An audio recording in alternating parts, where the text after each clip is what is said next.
শারদিয়া। আজকে তো চতুর্থী, আর আজকে আমরা সারাদিন আপনাদের বিভিন্ন প্যান্ডেলে ঘুরিয়েছি। যাদের থিম কী আছে, তারা কিভাবে নিজের এই উৎসবটাকে সাজিয়ে তুলেছেন সেটা আপনাদের দেখিয়েছি। আর এই মুহূর্তে আমরা দাঁড়িয়ে আছি সার্বজনীন দুর্গা উৎসব পুজো প্যান্ডেলে।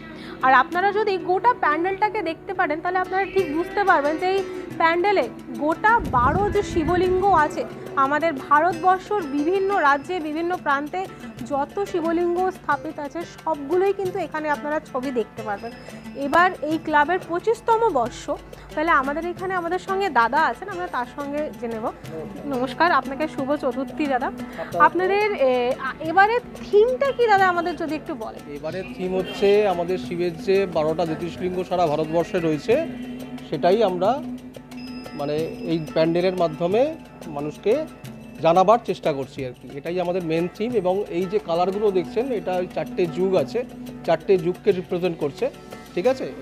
এখানে আমরা যেটা করেছি শিবের দ্বাদশ জ্যোতির্লিঙ্গ। শিবের দ্বাদশ জ্যোতির্লিঙ্গে আমাদের থিম ভাবনা হচ্ছে ভক্তিতে মুক্তি। আমাদের 4টি যুগ আছে, সত্যযুগ, দাপর আর কলিযুগ। তো সত্যযুগের যেহেতু প্রথম, সত্যযুগে আমাদের ইন্ডিকেট করা হতো লাল চিহ্ন দিয়ে, যার জন্য আমাদের মন্দিরের প্রত্যেকটা ঠাকুরের, প্রতিটা শিব মূর্তির মন্দিরের পেছনকে আমরা লাল কালার দিয়ে করেছি। তারপরের যুগ হচ্ছে ত্রেতা যুগ। ত্রেতা যুগ ইন্ডিকেট করতো গেরুয়া কালারকে, যার জন্য যেখানে শিব অধিষ্ঠান করেছেন সেই জায়গাগুলো আমাদের এখানে দেখুন বেস কালার সবকটাই গেরুয়া। তারপরে আসছে দাপর যুগ। দাপর যুগে আমাদের ইন্ডিকেট করতো গ্রিন, সবুজ, যার জন্য আমরা শিবের অধিষ্ঠান বা বেসিং কালার সেটাকে গ্রিন করেছি। প্রত্যেকটা জায়গাতেই আমাদের গ্রিনের জিনিস শোভা পেয়েছে। এবং আমাদের শেষ যুগ সেটা কলিযুগ, যার জন্য কলিযুগ যে এখন চলছে, যার জন্য কলিযুগ হচ্ছে ব্ল্যাক। কলিযুগের কালারটাকে আমরা চারদিকে নিয়ে এসেছি। এবার যেহেতু আমরা প্রথম থেকে 4টে ধাপের মধ্যে আনলেও ঠাকুর যেখানে নটরাজ মূর্তিতে অধিষ্ঠান করছেন সেখানে তিনি নৃত্যরত অবস্থায় আছেন বলে আমরা তার পেছনে কোনো কালো কালার দিইনি। যদিও সেই কলিযুগ হিসাবে কালো কালার দিলে সেটা ভালো লাগতো, কিন্তু আমাদের ধর্মে আমরা ওর কালো কালারকে কুসংস্কার বলে মনে করি, কালোকে অশুভের প্রতীক বলে মনে করি। তাই জন্যে আমরা সেটা সত্যযুগের লাল কালারের সাথে প্যান্ডেলটাকে সামঞ্জস্য রেখেছি। বুঝতে পারে। এবং যারা আপনারা মিডিয়ার পার্সন আছে, আমাদের যে প্যান্ডেলের যে থিমটা আছে সেটা এই যে 4টে কালার কেন আমরা ইউজ করেছি, এইটা ও যেটা ডিসক্রাইব করলো সেটাই হচ্ছে আমাদের আসল উদ্দেশ্য। নটরাজ মূর্তির মধ্যে আরেকটি বৈশিষ্ট্য লক্ষ্য করা যাচ্ছে, যদি আপনারা একটু মূর্তির দিকে কেউ করেন তাহলে বলবো, মূর্তির দিকে কেউ একটু করেন তাহলে এই যে দেখছেন তার মধ্যে সবুজটাকে ইন্ডিকেট করা হয়েছে পেছনে ব্যাকগ্রাউন্ডে। যেহেতু সবুজটা হচ্ছে আমাদের দাপর যুগের সাথে, তার মধ্যে ইন্ডিকেট করা হচ্ছে সাদাকে শান্তির প্রতীক হিসাবে রাখার জন্য আমরা সাদা দিয়েই সমস্ত কলকা বা আলপনাটা আছেন। কিন্তু দেবী দুর্গা যেহেতু নটরাজনের সাথে নৃত্যরত অবস্থায় আছেন, তাই আমরা এখানে পুরো জিনিসটাকেই ম্যাট ফিনিশের মাধ্যমে হালকা প্রতিফলিত করতে চেয়েছি এবং ওপরে বাকি হাতগুলোকে আমরা দেখিয়েছি। আর মাঝখানে যদি কেউ দেখান, মাঝখানে যেটা দেখাবেন, মাঝখানে আমরা করেছি, এটা হচ্ছে মহারাষ্ট্রের এই মন্দিরটা আমরা যেটা দেখানো হয়েছে। মহারাষ্ট্রের এই মন্দিরটার সময় আমাদের কেদারেশ্বর মন্দির, এই কেদারেশ্বর মন্দিরে একটি সময় 2টো জনজাতির মধ্যে যুদ্ধ লাগে এবং সেই সময় পারসিকরাও সেখানে উপস্থিত ছিলেন। সেই অবস্থায় 3টি স্তম্ভকে ভেঙে দেওয়া সত্ত্বেও সেই মহারাষ্ট্রের শিবলিঙ্গ বা মহাকালেশ্বর একটি স্তম্ভের ওপর পুরোটাই স্থাপিত ছিল বা পুরোটাই অবস্থিত আটকে ছিল। সেখান থেকে কোনো রকমভাবে মহাকালেশ্বরের বিচ্যুতি ঘটেনি। আমরা সেভাবেই সেটা উপস্থাপিত করতে চেয়েছি আমাদের এই প্যান্ডেলে দ্বাদশ জ্যোতির্লিঙ্গ এবং তার সাথে মহাকালেশ্বরের রূপ। তো সুন্দর যে আপনারা থিমটা তৈরি করেছেন, আমাদের যে দর্শকরা আছে তারা এগুলো কিভাবে বুঝতে পারবে, সেই জন্য আপনারা কি কিছু অ্যারেঞ্জমেন্ট করেছেন? আমরা দর্শকদের বুঝতে পারার আমরা প্রথমেই জানাই কামারপাড়া সার্বজনীন দুর্গোৎসব পূজা কমিটির পক্ষ থেকে আপনাদেরকে এবং সকল আগত দর্শনার্থীগণকে শারদীয়ার প্রীতি শুভেচ্ছা এবং আন্তরিক অভিনন্দন। আপনাদের সকলকে জানাই সাদর আমন্ত্রণ।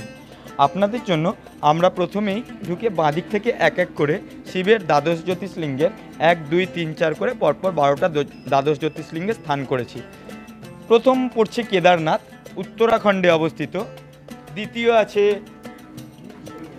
ভীমশঙ্কর, তৃতীয় সোমনাথ গুজরাটে, চতুর্থ কৃষ্ণেশ্বর মহারাষ্ট্রে, পঞ্চম রামেশ্বর তামিলনাড়ু, ষষ্ঠ মল্লিকার্জুন অন্ধ্রপ্রদেশ, সপ্তম মহাকালেশ্বর মধ্যপ্রদেশ, বৈদ্যনাথ অষ্টম ঝাড়খণ্ড, নবম কাশী বিশ্বনাথ উত্তরপ্রদেশ, যোগেশ্বর দশম যোগেশ্বর গুজরাট, একাদশতম স্থানে রেখেছি ত্রম্বকেশ্বর মহারাষ্ট্রে এবং 12 নম্বর অর্থাৎ দ্বাদশ জ্যোতির্লিঙ্গ ওঙ্কারেশ্বর মধ্যপ্রদেশে।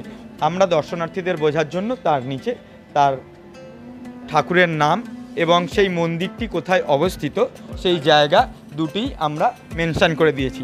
শুধুমাত্র আমরা এই মন্দিরটি, যেহেতু মন্দিরটি আমাদের পবিত্রতা ছিল, এই মন্দিরটার ক্ষেত্রেও আমরা হিন্দু ধর্মাবলম্বীদের যাতে ধর্মে কোনোরূপ আঘাত না লাগে, আমাদের হয় ফেসিং করলে গেট আপ অনেক বাড়তো, কিন্তু আমাদের শিব থাকেন উত্তরমুখী, তাই শিবকে আমরা সেভাবেই বসিয়েছি। চিন্তা ভাবনা করেছে বা তার একটু যদি আপনারা বলেন। মিলিতভাবে এই থিমটি পুরোপুরি চিন্তাভাবনার পেছনে যার সবথেকে বড় অবদান আমাদের কামারপাড়া সার্বজনীন দুর্গোৎসব পূজা কমিটি সকল সদস্যবৃন্দ, পরিচালনায় বালি শক্তি সাধনাগার ক্লাবের সকল সদস্যবৃন্দ এবং যিনি থিম সৃজনে তিনি হচ্ছেন দেবব্রত চন্দ্র মহাশয়। দেবব্রত চন্দ্র মহাশয় এই কারুকার্যটা আমাদের এই পূজা মণ্ডপে ফুটিয়ে তুলেছেন, প্রস্ফুটিত করেছেন। মানুষের কাছে কি আপনাদের বার্তা থাকছে? এত সুন্দর একটা থিম নিয়ে এসছেন আপনারা, বালির মধ্যে কামারপাড়া পুজো ক্লাব, কি বার্তা থাকছে মানুষের মধ্যে? মানুষের কাছে আমাদের বার্তা থাকছে যে সম্প্রীতির মেলবন্ধন। আপনারা সকলে আসুন, জাতি ধর্ম বর্ণ নির্বিশেষে আপনারা এসে আমাদের মন্দির পরিদর্শন করুন এবং আমাদের যে থিমের ভাবনা ভক্তিতে মুক্তি, এটাকেই মাথায় রেখে বা শিরোধার্য করে আমরা বলতে চাই যে ভক্তি মানুষের মনে, এবং সেই ভক্তি যদি আমরা দেবদেবতার ওপর বা দেবীদের ওপর আমাদের আশীর্বাদ যেন বর্ষিত হয়, সেইটাই আমরা দর্শকদের কাছে উপস্থাপিত করতে চাই। তাহলে আপনারা শুনলেন ভক্তিতে মুক্তি। এবারের থিম হচ্ছে বালি কামারপাড়ার পুজো ক্লাবের 25তম বর্ষ।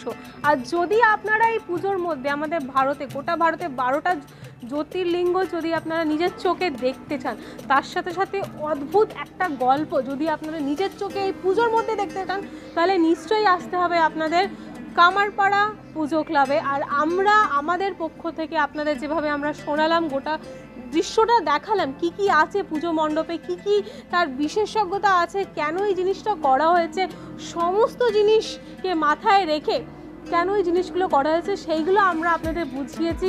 তো আপনারাও আসুন আর দেখুন। আর এই সমস্ত জিনিসের উপরে ডিপেন্ড করে আমাদের চ্যানেলের মাধ্যমের থেকে, দিব্যাংশ সমাচারের পক্ষ থেকে আমরা এই পুজোটাকে সেরা পুজো, অর্থাৎ আমাদের বালির মধ্যে সেরা পুজো বলে পুরস্কৃত করছি।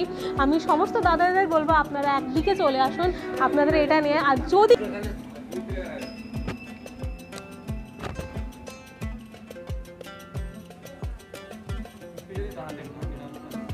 আমাদের পক্ষ থেকে বালির পুজোর মণ্ডপটাকে, কামারপাড়া পুজোর মণ্ডপটাকে সেরাভাবে পুরস্কৃত করা হচ্ছে। আর আমরা এই ট্রফিটা সমস্ত দাদাদের হাতে ধরাচ্ছি। এই মুহূর্তটার জন্য আপনারা কি বলতে চান? আমরা খুব আনন্দে উৎফুল্ল হয়ে উঠেছি। মানে আজকে আমাদের কামারপাড়া সার্বজনীন 25 বছরের পূর্তি উপলক্ষে আজকে খুব আনন্দ, আমাদের মনের মধ্যে খুব আনন্দ। আপনারা এটা যে আমাদেরকে করেছেন এর জন্য আমরা আপনাদেরকে ধন্যবাদ, ঠিক আছে। আর আমার ক্লাব সকল সদস্য, সকল মেম্বার, সকলকে আমাদের 25তম বছর পুরনো পুজো, আগেকার দিনের যদি কিছু বলেন, আগেকার দিনে কীভাবে পুজোটা হতো আর এখন কিভাবে সবাই মিলে চালাচ্ছে? যখন প্রথম পুজোটা শুরু করি তখন ভেবে পারিনি যে এতটা বড় জায়গায় আমরা যাব। আমরা পুরো সাবেকিভাবে এক চালচিত্রের মধ্যে ডাকের সাজ প্রতিমা দিয়ে পুজোটা শুরু করি।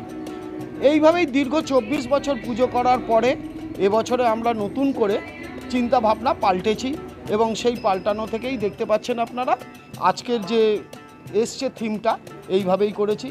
আগামী বছরও চেষ্টা করব যাতে এইভাবে আমরা পুজো করে নতুন নতুন theme. It is a team game. ঠিক আছে, ধন্যবাদ।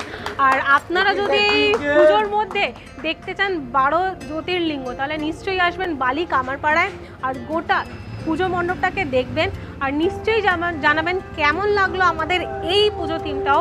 ক্যামেরা পার্সন কৃষিকার সাথে আমি আনিশা, দিব্যাংশ সমাচার, হাওড়া।